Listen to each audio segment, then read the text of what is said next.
Hey, enfin, je vous parle de l'impératrice, troisième arcane. Le 3 en numérologie, c'est la créativité, c'est aussi la communication, le 3.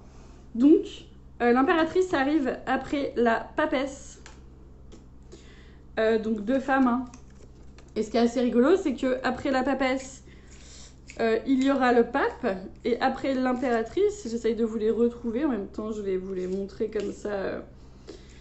Vous les voyez, et il y a également l'empereur. Alors évidemment, c'est ceux que je ne trouve pas. Donc l'impératrice, l'empereur. Donc toujours faire attention hein, quand vous tirez les cartes aussi à qui regarde qui. Donc vous voyez qu'ils sont connectés, hein, l'impératrice et l'empereur.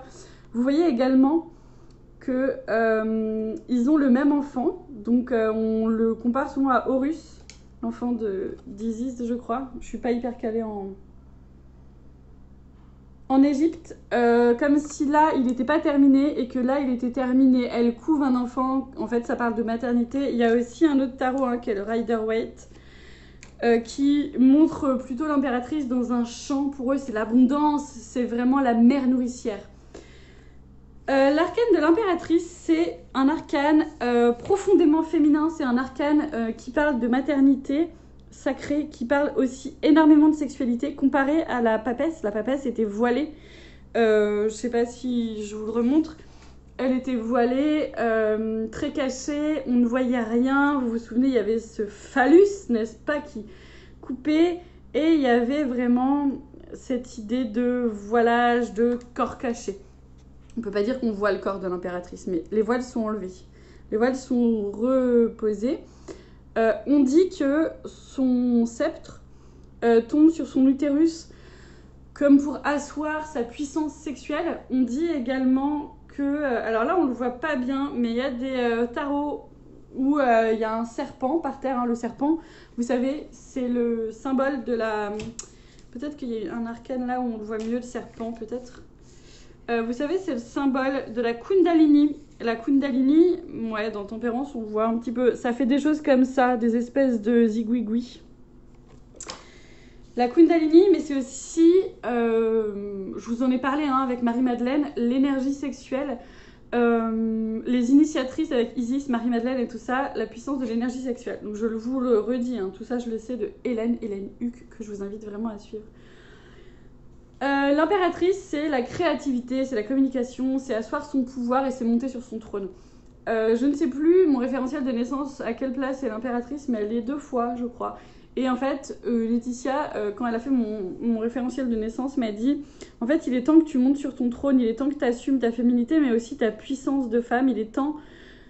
Tu peux couver, tu peux être en train de couver quelque chose, être une mère nourricière, mais être une mère qui a assis sa puissance.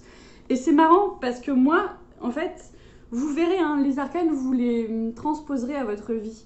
Pour moi, là, ce que je vois, c'est une femme qui est puissante, qui monte sur son trône, mais qui en a pas oublié pourtant d'être une mère pour ses enfants, de les couver.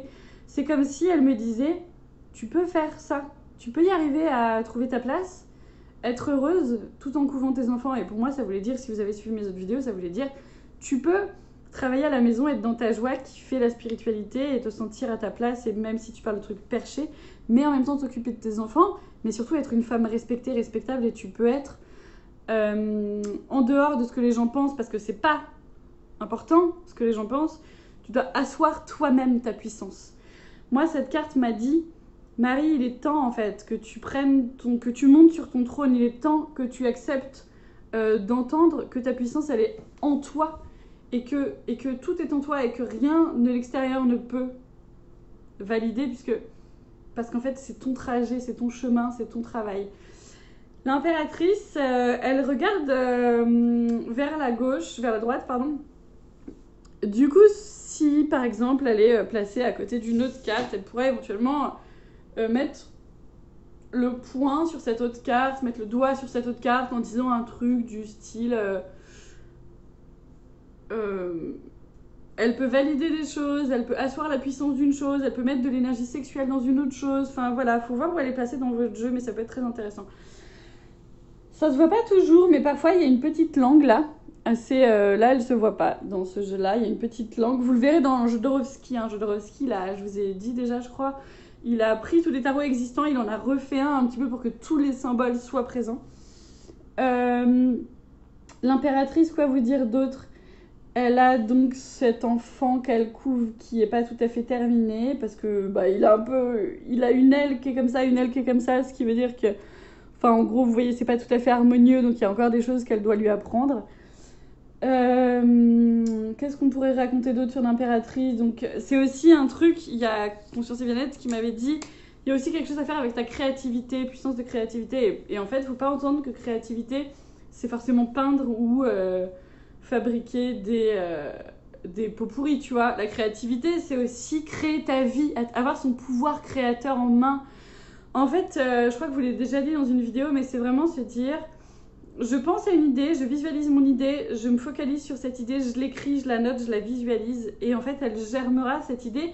Quand tu y penses, t'envoies à l'univers, t'envoies dans la matrice, t'envoies à la source cette idée, et tu dis, je veux devenir créatrice de pots pourris.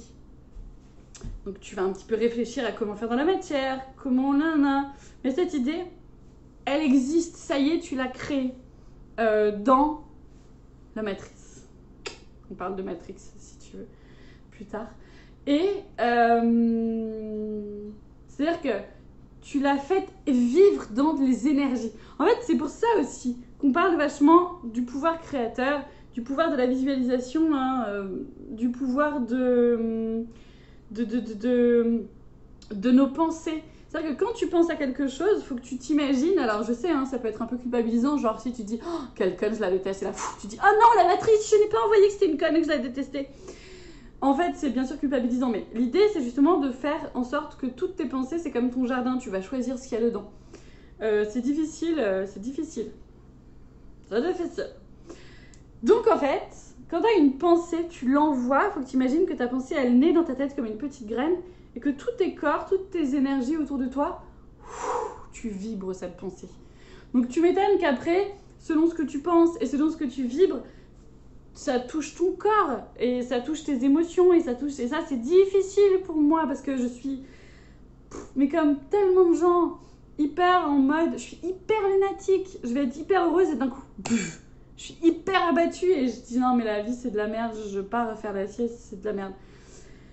Et en fait c'est difficile franchement, j'ai la théorie, j'ai pas la pratique, mais du coup tout ce que vous avez visualisé, ça existe maintenant dans la matrice, dans la source, dans le vide de l'univers si tu veux, mais qui n'est en fait pas a priori vide. Et du coup bah, il faut se dire que quand toi tu veux un truc, en fait, si tu penses tout le temps, bah, ça va se créer.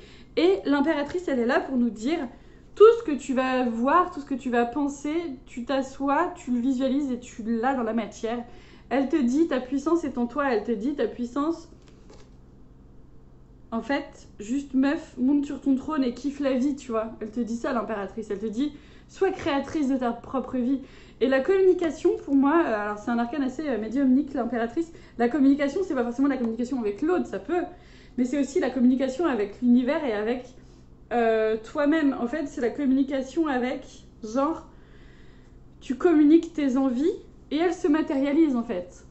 C'est communiquer avec ta force intérieure, c'est communiquer avec ton Graal, ton utérus sacré, avec ton centre. En fait, c'est rigolo quand on se voit en entier, là, vous verrez que votre centre, en fait, c'est votre plexus solaire. On dit que c'est le centre solaire, on dit que c'est le centre qui est l'équilibre de tout, en fait.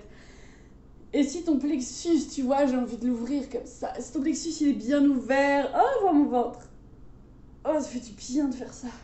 Si ton plexus, il est bien ouvert et qu'il rayonne bien, en fait, tu suis ta joie. L'impératrice, elle te parle de ton plexus sacré, de ton chakra sacré, parce que c'est la sexualité, mais aussi ton plexus en disant, mais en fait, mais ça va se terminer la vidéo. Tu vois, ok, on est dans la sexualité, mais on est aussi sur le plexus et on est aussi sur l'ouverture au monde, mais le pouvoir créateur de toi. Tu es capable de monter sur ton fucking throne, you know? Donc, voilà de quoi parle l'impératrice. Alors attention, c'est mes idées à moi, c'est ce qu'elle m'a dit, mais elle vous dira peut-être autre chose à vous. Communiquez avec elle, mettez-la sous votre oreiller et vous verrez bien. Ah, j'adore. Bon, je vous embrasse. Ciao!